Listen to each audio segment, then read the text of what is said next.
Heart in Hand is delighted to be sponsored by the Rangers Youth Development Company. John Gregg, Richard Gough, Lorenzo Amoruso and Barry Ferguson, 4 legendary Rangers captains and the faces of Rangers Youth Development Corp's latest lotto campaign.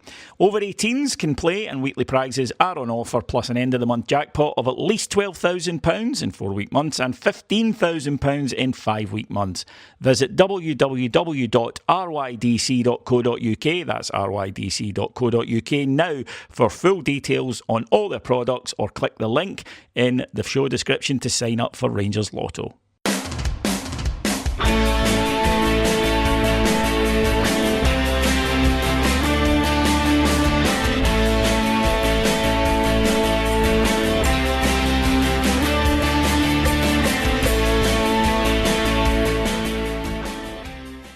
Hello everyone and welcome to Heart in Hand, the Rangers podcast. My name is David Edgar and I am your host as always. And this week, joining me is, unfortunately, we have to bring down the curtain on Rangers title challenge, is Adam Thornton. Hello, Adam. Hi, David. Well, where to begin, Adam? There's so much to discuss, unfortunately, and none of it good.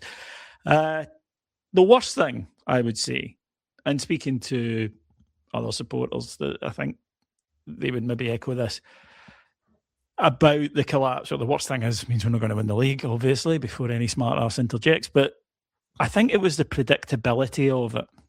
It was the fact that literally everyone saw this coming.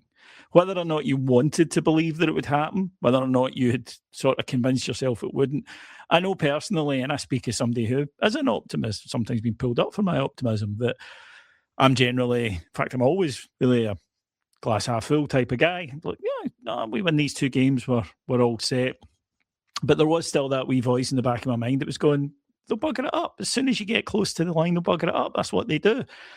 And of course, we get to the split. We're in relatively good form. We start off with a home game. We lose.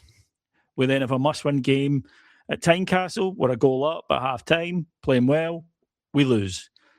And it's happened so often now that it's simply par for the course. And that, I think, is probably the thing I find most dispiriting of all. Yeah. In a way, it's... you'd think it would get worse as the years tick past, but in a way, you're like, oh, okay. Here's where we are again. I don't feel as bad today as I did last Monday, which is maybe telling in terms of mentally where I think things were won and lost. I think going into last week, I was still fairly confident because, and I keep coming back to this, we're scoring lots of goals, which really helps. And I think it just felt Motherwell weren't great at all. We've seen again that they weren't great at the weekend there. The 5 games leading up to our game. It always seems to be Motherwell. I think I can count 5 off the top of my head at Ibrox that Motherwell have came and got a win in the last 30 years or so. It always seems to be them at this time of year. But yeah, that was the one for me that was probably the big sucker punch, because I'm not sure I was really expecting that one. I think yesterday I watched the game in the pub. I don't think the first half was great by any means, but I would say Rangers were dominant for sure. I think Hearts had 1 shot in the first 45 minutes, but I just got a bit of fear in that last 20 minutes of the first half.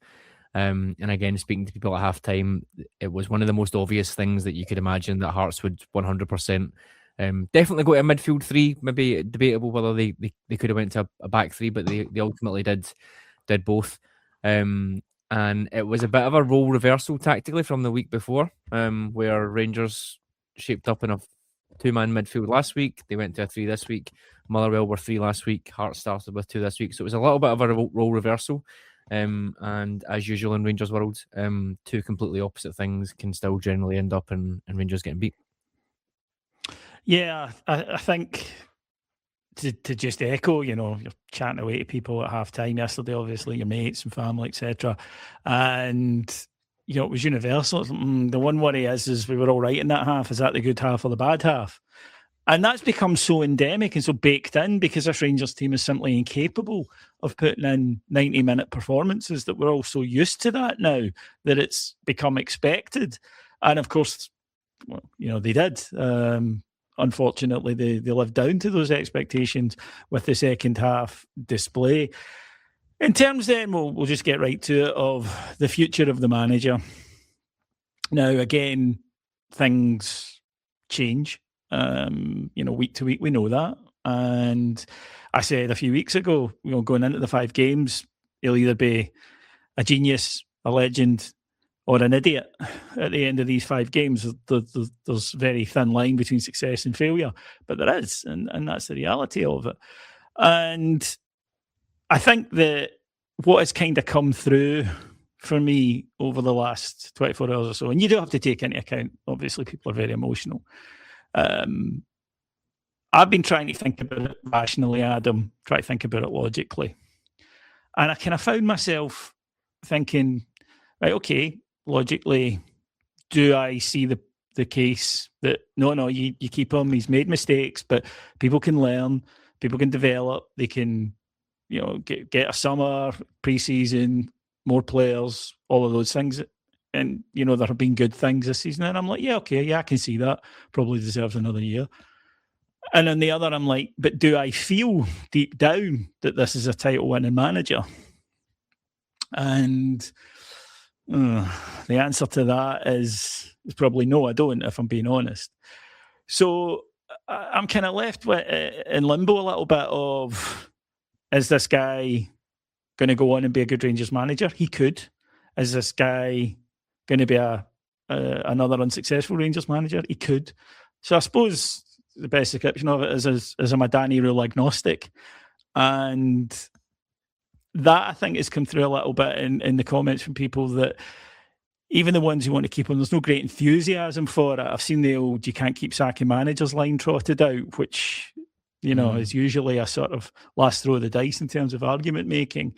What are your thoughts on it? And the reality of the situation is now, by the way, Adam, whether people think it's fair or not, and I'm sure people in the comments will say, yeah, this is madness, can't believe you're discussing this. People are discussing it. That's the reality. Rangers fans are discussing it. Yeah. Where do I stand on it? I like to take a bit of a longer term view. I'm always quite optimistic, like you said. Sometimes it bites me in the arse, but I would rather be that than constantly. Oh, with Rangers, your arse must be. Yeah, with Rangers, your arse must be. Bitten more times than the average sandwich before it goes to its stomachy grave. But yeah, I mean, it's just your personality. Naturally, I've got next season going, hey, that's who I am. I'm going to win it all. Yeah. I prefer to live in that world than be negative and say we're not good, and then still be raging when we get beat. So that's just me. Where am I at with it? I'm probably going to give you a bit of a politician's answer on it, but I guess for me the question would be, from when he was appointed, has Danny Rule done better or worse than we thought he would? Not necessarily just in results, I think, in terms of how low that was. For me, I would probably say, in terms of overall feeling, improvements in players, all that sort of stuff, I would say probably he has done slightly better than I thought he would. But slightly better than absolutely terrible, I guess, is probably where I would fall on that in his 6 months. I've never really been hugely sold on the whole Red Bull 4-4-2 counter-pressing thing being a great fit for teams that have 60-65% of the ball, but I was quite intrigued to see how it would work out. I always want Rangers to play attacking football, dominate teams, score lots of goals.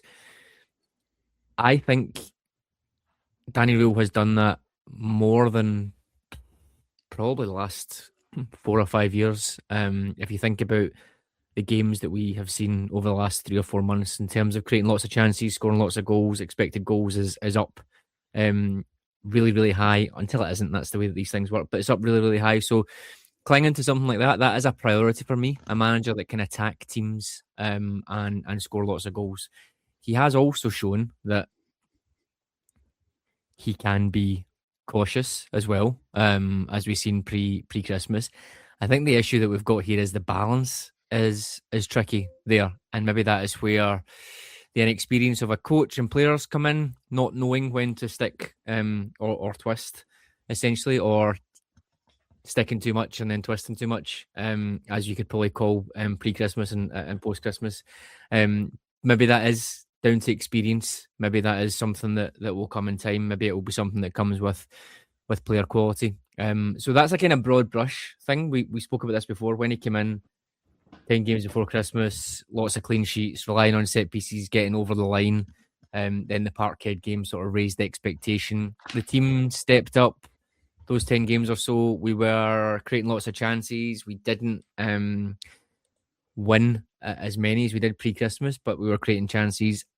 Then you get to the sort of Celtic games and things start to tail off again, those margins that we speak about, that probably experienced managers just know enough, have a bit of nous to get through.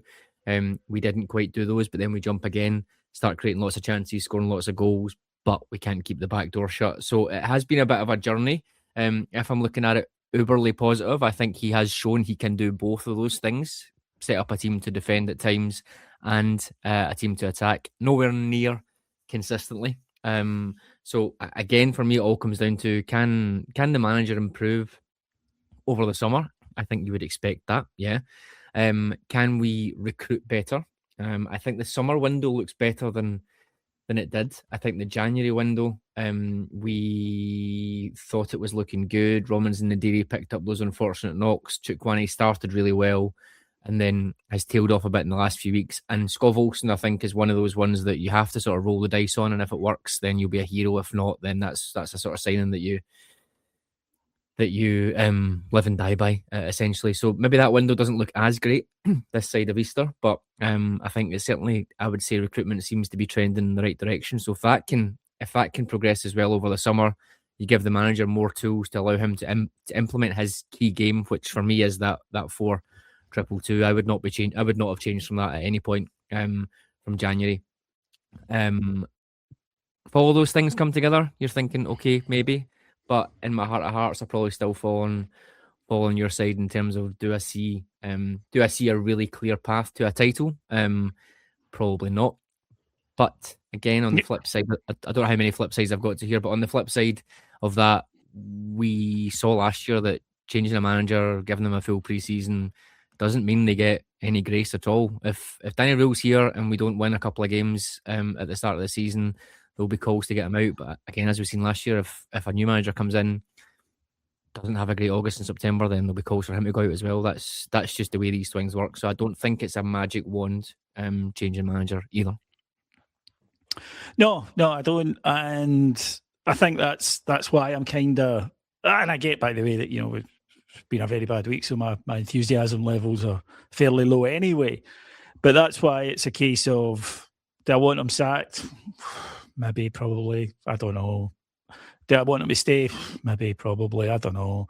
And that's the sort of feeling that I don't think that he's engendered that sort of, no, I am absolutely convinced that we are on the right track, and therefore we will, you know, if we keep with this, success will come. Equally, nor am I completely, if we sack him, everything will be rosy and things will improve. It's, you know, I'm kind of torn because people on either side make points, and I say, oh, that's a good point. And then someone says something else on the other side, and I go, actually, that's a good point. You know, for example, somebody said to me, well, David, are we better off thinking, right, we'll sack the manager, bring in a new one, and sixth time is the charm. We'll get the guy who's going to come in and fix it for us. And I was like, you've got a point. He said, or do we let someone develop? You know, he's inexperienced, but he's got more experience now. He's learned. Do we, you know, go on the fact that people improve and can do better, like we did with Gerrard? And I go, that's a good point. Then people go, we've won 6 games out of 14 against the top 6 this year. His in-game management is poor, or certainly has appeared to be poor. There's several games where the momentum has swung and he's done nothing until it was too late. Yesterday was a case in point. It was quite clear, I thought, 5 minutes into the second half, we had to change things. He did 1 like-for-like substitution and 3 changes when we were 2-1 down, which is too little too late, really. And yeah, that's the thing. You can kind of construct the case based on how you feel. But it's the reality of the situation is exactly what you said there, which is it won't matter if we bring a new manager in and he gets off to a losing start, we'll want him sacked. If we keep we roll and he gets off to we'll want him sacked. And that's just life at Rangers, isn't it? There's no point bemoaning it. It's how the thing works.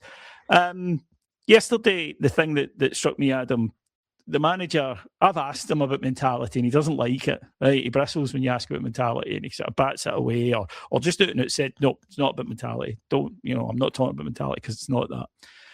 And he was asked yesterday after the game, well, is it mentality? And he's like, no, it's not mentality. But then he said, I thought he contradicted himself because he said, if you only play for 45 minutes, you're not going to win. And at half-time, we didn't tell them to drop deep. We told them, keep doing what you've been doing, go on the front foot, etc. Well, to me, it is mentality because what happened in the second half was, as you said, Hearts changed to a 3-5-2, but they also went man for man all over the pitch. And Rangers panicked, as they've done before, when faced with something different, they freak out. And what happened was that Rangers dropped back automatically and just started hitting it long. Never mind not beating the press, Adam. They didn't even try to. Yeah. They stopped making passes. They stopped trying to play through the centre. They stopped trying to play through the centre and get it wide. It was just long ball up. But of course, you're not getting on the end of any second balls because everybody's 60 yards behind, perhaps on the edge of our own box. And Hearts, increasingly just came into it and started to pile pressure on. Our defence in midfield isn't good enough. Look at the amount of goals we've been conceding to sit there and resolutely hold it for 45 minutes. And the game goes predictably. That to me is mentality. Bravery in football is about more than physicality. Bravery in football is wanting the ball when your team's not playing well to make it happen. Bravery in football is about trying to play through a difficult press, even though there's a chance you might lose the ball. Bravery is not, we'll just all drop deep and kick it long and hope for the best. And that's what we did. And that's why I think you cannot rule out mentality as an issue. Also, if you've lost 2 games all season, then you get to the split, the end's in sight, and you lose 2 games. It's fucking mentality. Yeah. My thoughts on using mentality as a catch-all, but I think in the scenario you outlined there, I think you're probably spot on. I struggle with that mentality piece, as you know, because it means something different to other people, and it means something different to people, and therefore I think it can be used a little bit as a crutch because people change the basis of the argument depending on whether or not you have won the game or if a certain player makes a mistake. So I kind of struggle with it as a catch-all, but like I said, I do agree on that one. It always reminds me of remember the opening episode of Mad Men where he's trying to come up with Don Draper's trying to come up with the slogan for Lucky Strike, and it's like, oh, we can't say it's got health benefits because it doesn't. We can't say this, we can't say that, and he's like, oh, just say it's toasted, and they're like, everybody's tobacco's toasted. Don't care, just say it.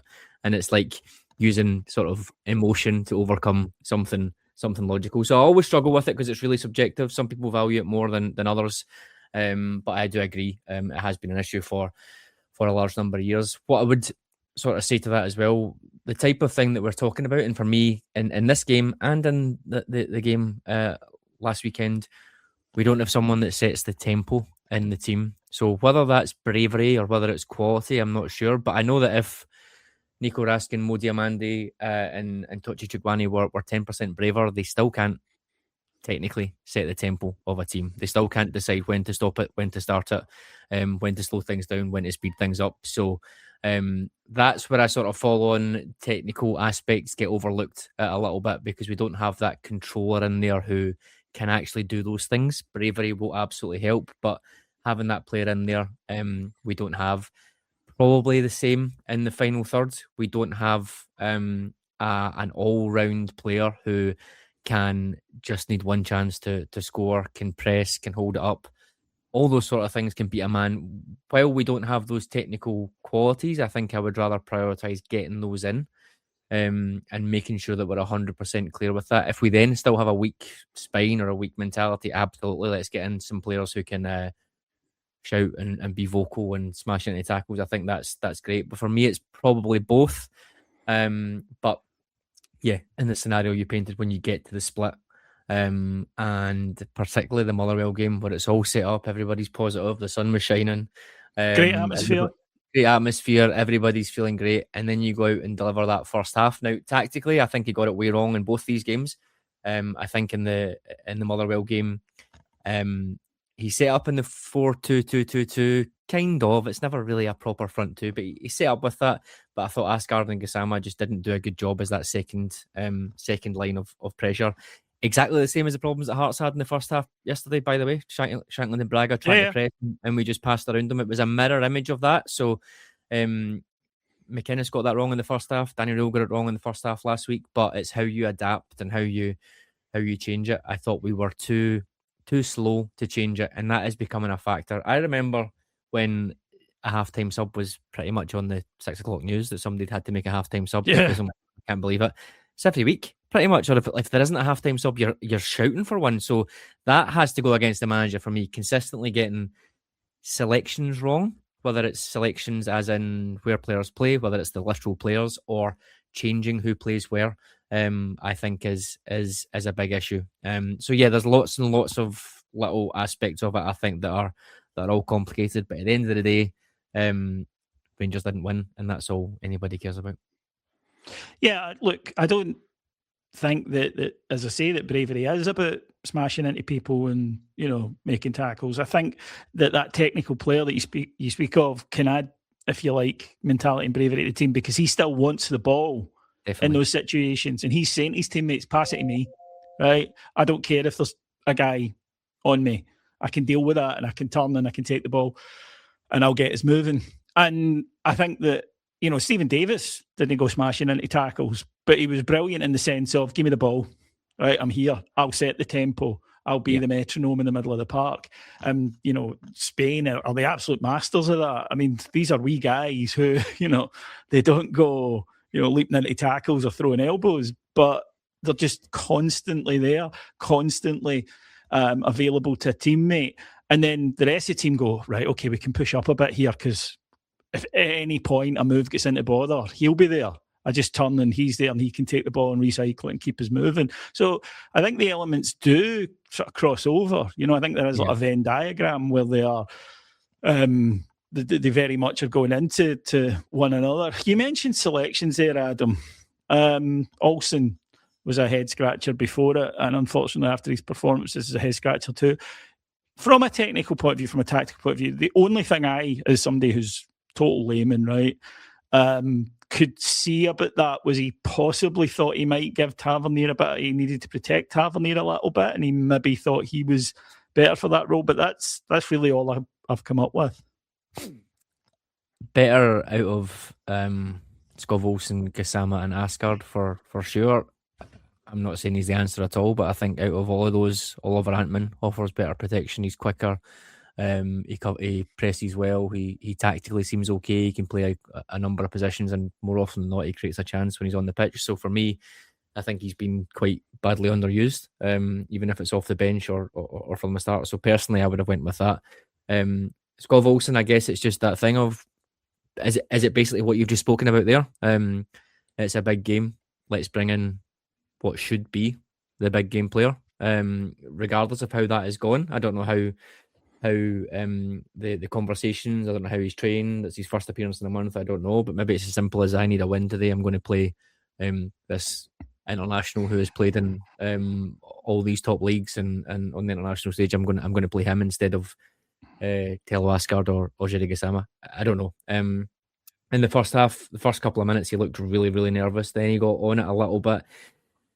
Played a couple of good passes, but he doesn't look fit mentally or he never ever takes physically. A man on. No. Yeah, he never ever takes a man on, and it is frustrating. The ball goes up to him, he turns, looks his man, and then turns and knocks it back, and it is frustrating. And you can just tell that. So I don't know.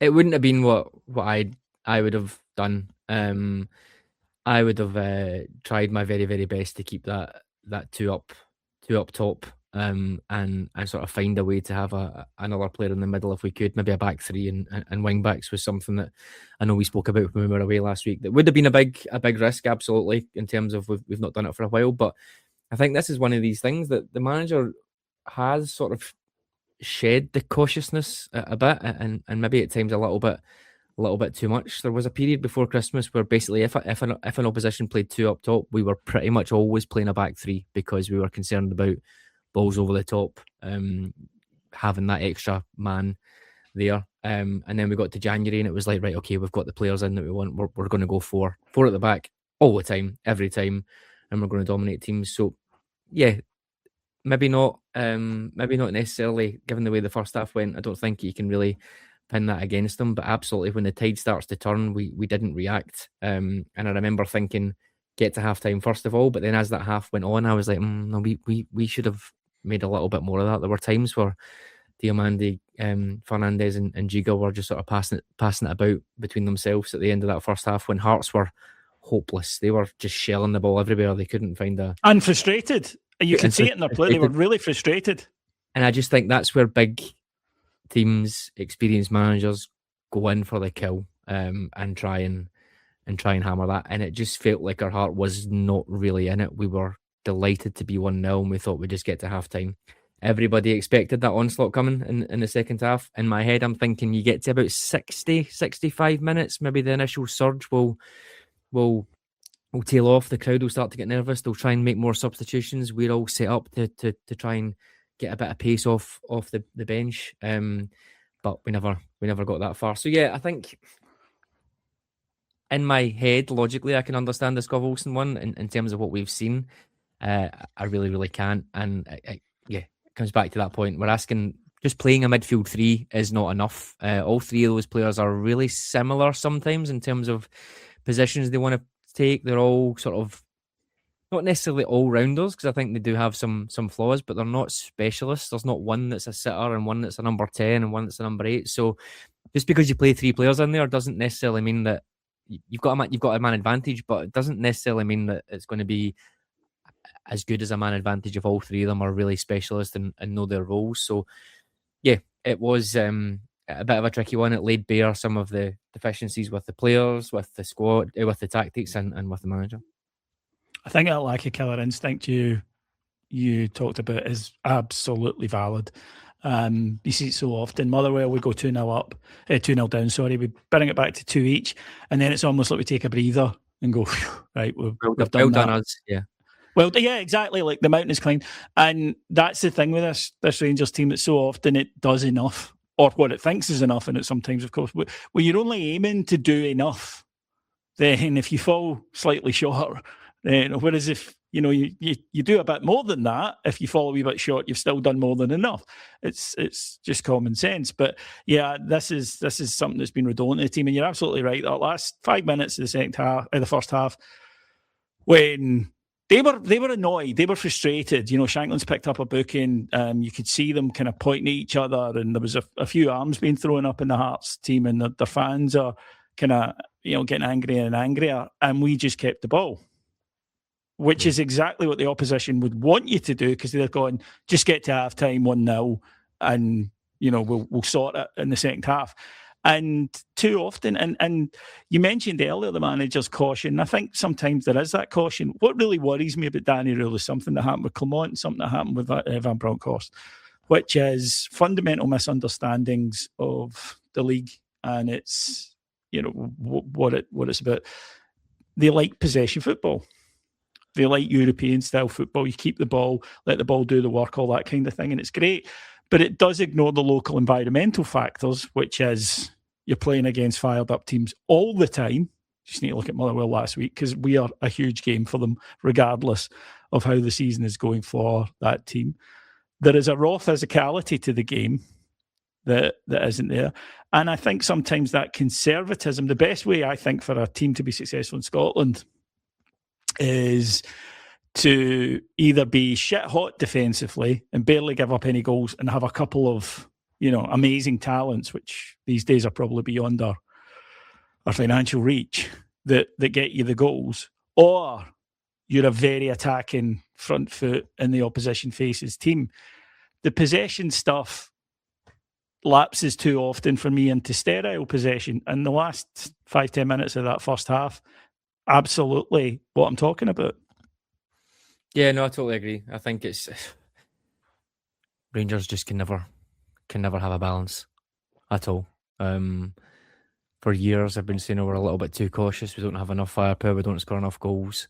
We finally get to a point, like I said, post-January, where we're like, right, okay, we're going to go with this formation. We're going to create lots of chances. And we had a period where we created chances and the goals weren't really catching up, and then they did. And we had a month where we were scoring lots of goals, but we can't keep the back door closed. I mean, the fact that that's now two goals conceded in 7 out of our last 9 games. Yeah, I mean, that's dreadful.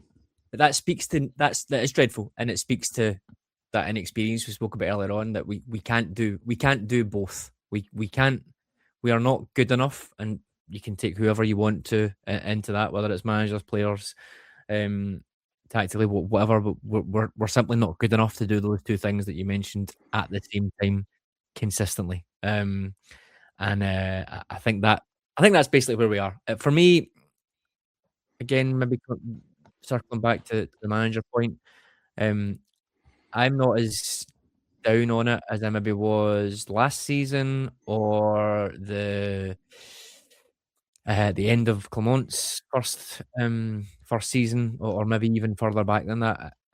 I think I've seen some things that I think are good. Like I said, I'm always going to value attacking football and scoring goals. I think that's the key for Rangers. So I'm maybe not.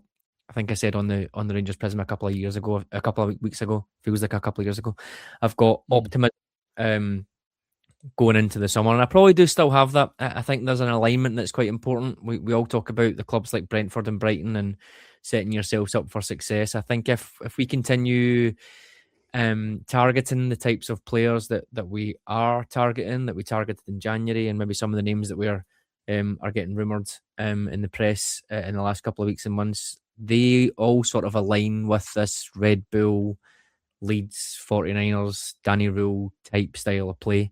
If we do that, again, we see this all the time, and get proper players in that can do all those things that you mentioned, can be technical, brave enough to take the ball in these situations and control the tempo of games. If we do all of that, that should make it that we don't always have to live or die by a manager. We don't always have to have this constant flux every 6 to 9 months where we're like, oh God, I don't know if this guy's the guy, and we're going to have to rip it all up and start again. If we can get that structure between it, that structure beneath it, then I think that will set us up better long term than thinking about a new manager and bring him in for a 3-5 year plan on the pitch, because we know that just doesn't work either. No, it's impossible. Results dictate that. In terms then of the first year of the new leadership, you have to judge at the end of a season on results and performance. And the reality is that Rangers are not going to win the league and possibly could finish third.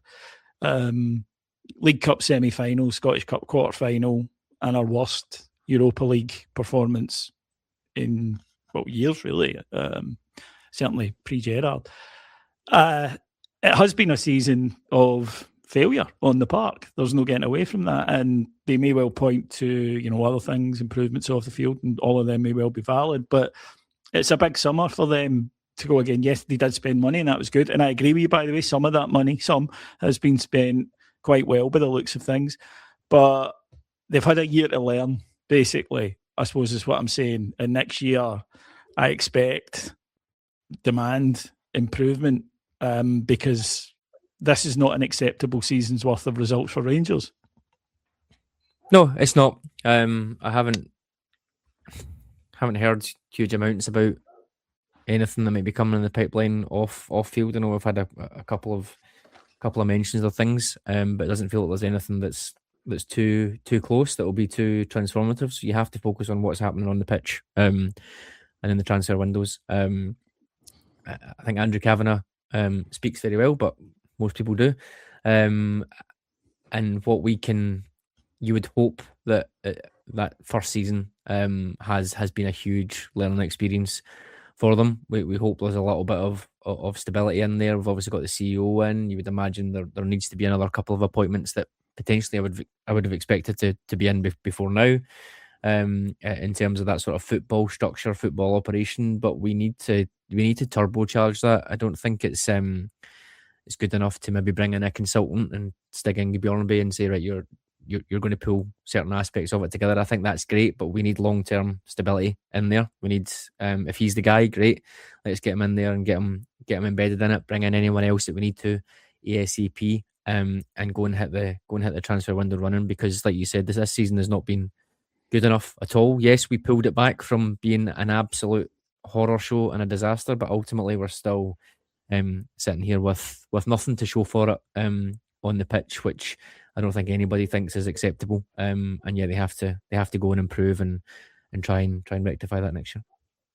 Yeah, no, definitely, and it's going to take turnover as well in the playing squad. There's zero doubt, but there's a lot of loans for a start, so they'll be going. And then Tavernier's going.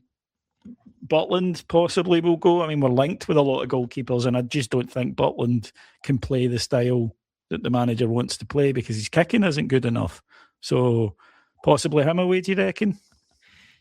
For me, yeah, I would say so. I think he goes through spells where his shot stopping is great, but again, I would say there's a mentality issue there. He set the tone in the Motherwell game. Again, slightly strange setup for us to be that. Try to be that. It was almost Russell Martin-esque, wasn't it, at the start of that Motherwell game? We were trying to goad Motherwell out when they were coming at us anyway. He sets the tone of that. He made it very, very nervy. And I think the good outweighs the bad. Yeah, it's very Rangers to try and do those things with a keeper like that, rather than waiting to see who you get. So yeah, for me, I think he's only got one year left on his deal. Yeah. That would be one I'd be looking to improve as well. Like you said, there's so many. Every season we're like, oh, surely we'll get a little bit of settled here, and then you start thinking about what you actually need, and it creeps up. We need a right back. We probably need another left back. When Magoma going back, we could need 3 centre halves minimum. Diomande and Raskin are 2 years left on the deal and should be selling them. Yeah, should be moving on. This is this thing, we hang on to players too much. They should be moving on. Consistency is only great if it's good. Consistency is only great if you've had a period of success. If you're saying we need to keep these players about for reasons like that, but they haven't actually won anything or really done much, then I don't really see the value. You could be looking at 3 midfielders in there, and then up front, it's kind of take your pick, because Chermiti and Gassama, it's pretty likely they could go, given the bids that they had in January. You're probably looking at needing 5 attackers. Yeah, I think what have I got to there? About 10, 11 players. It's basically a new team. Again, and maybe that does lay bare some of the short-termism in the summer transfer window. But I think some of those players that we mentioned, your Chermiti, your Gassama, your Fernandezes, will make us a lot more than what they were bought for, certainly in Gassama and Fernandez's cases anyway. So I think a transfer window is only as good as the amount of money that you manage to sell the players for, or how much they win with you. So I think the summer window looked a disaster and has got a little bit better, but it doesn't really change the need, which is we're going to have to bring in a lot of players and go again. You'd like to think that they're aware of that and have been all season due to the amount of loans. Yes, hopefully. If nothing else, yeah, there is that sense of, look, these were always going to need replaced come the end of the year. And I think that it's become, as you say, very clear that there are certain positions that we absolutely need an upgrade in. We've got 4 midfielders who all have similarities, but they're not really markedly different from each other, particularly. Maybe Diomande's a wee bit more different than the other 3, but it's too samey, and it doesn't give us an option. I know Elliot Watt has been spoken about for in that, and I think that would be a sensible bit of business.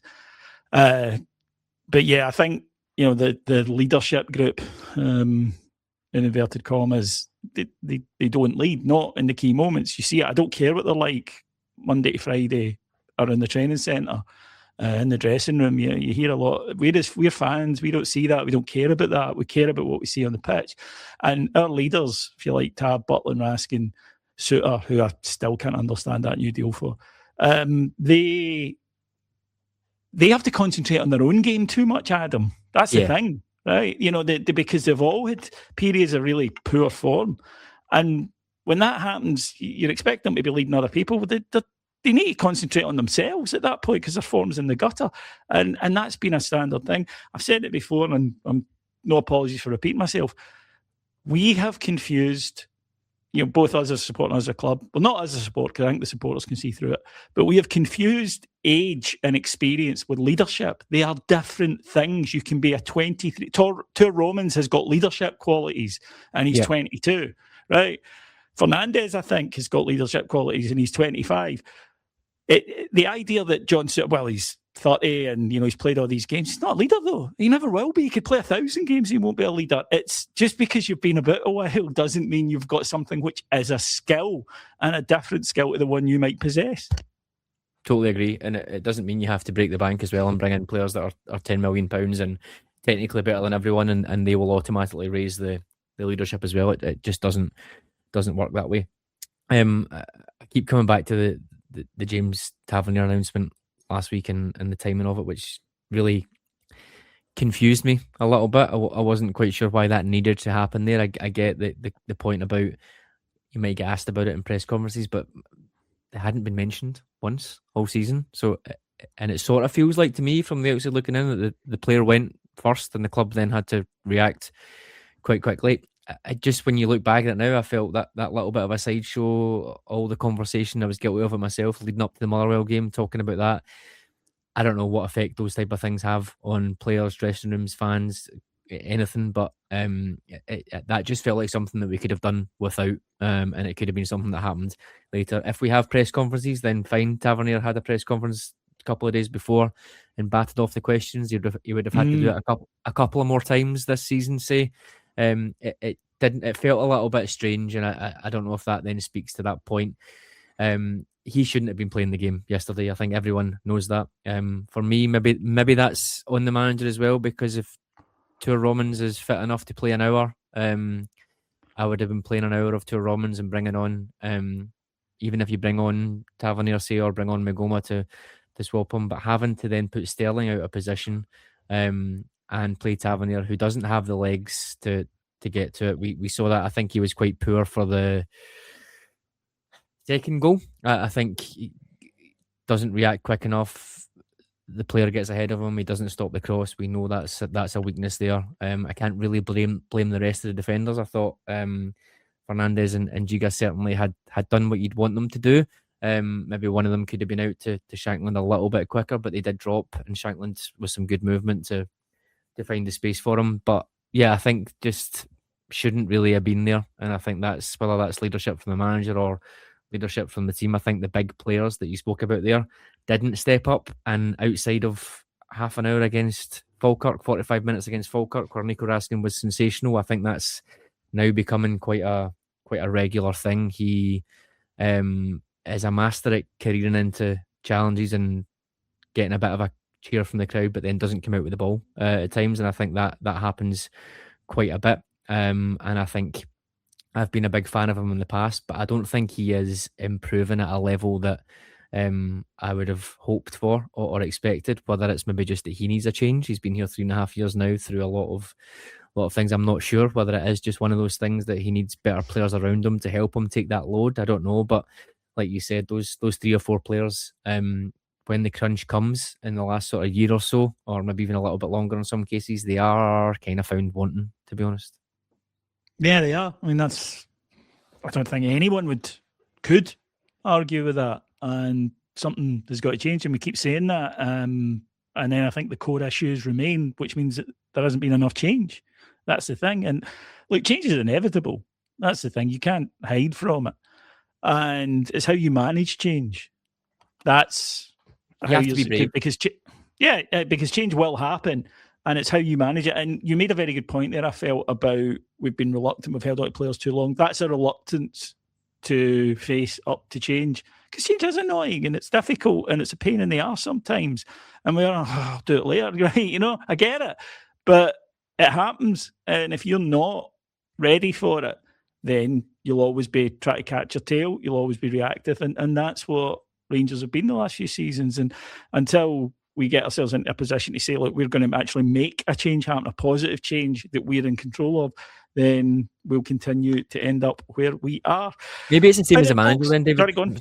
Maybe it's the same as a manager then, because I was just about to say, why are we so scared of change when we're changing something that hasn't been working? Surely that should be the best time to make a change, because it's literally all positive. Maybe that can be extrapolated to the manager as well. There'll be people out there who definitely 100% think the manager isn't working, and therefore will come to the conclusion that we may as well change it because it can't get any worse. Who knows? But I think that's certainly the case for some of the players that have been there for 2 or 3 years now, and longer. In certain cases, it's felt like the right time to go. For a couple of years, I remember thinking, was it last year at this time? I remember thinking I'd be stunned if Jack Butland comes back for pre-season training because he'd lost his place, hadn't he? And he was sort of being phased out. And then lo and behold, he's back and he's played nearly every game. So things can change quite quickly or not change in that respect. But I do think we do hang on to players that haven't been stellar for us consistently a little bit longer than we need to through fear, like you said. Yeah, because it's easier. It happens in real life too, where better the devil you know. That's where that cliche comes from. The line in The Office, right? I've rolled a 3, and if I roll again, I could roll a 6, but I could roll a 1, and fuck it, I'll just stay where I am. That's what it is. And it's that it's easier to do, and you just think, right, okay, well, we'll do something else instead. And I think that has permeated us instead of being bold at times over the last few seasons. But huge summer ahead. Anyway, folks, that will do us for today here on the Flagship. My thanks to our producers, Mike Lee and Paul Myers. My thanks to our sponsors, Rangers Youth Development Co. Please go and check out their website, rydc.co.uk. And most of all, to my guest, the lovely Adam Thornton. Thanks, David.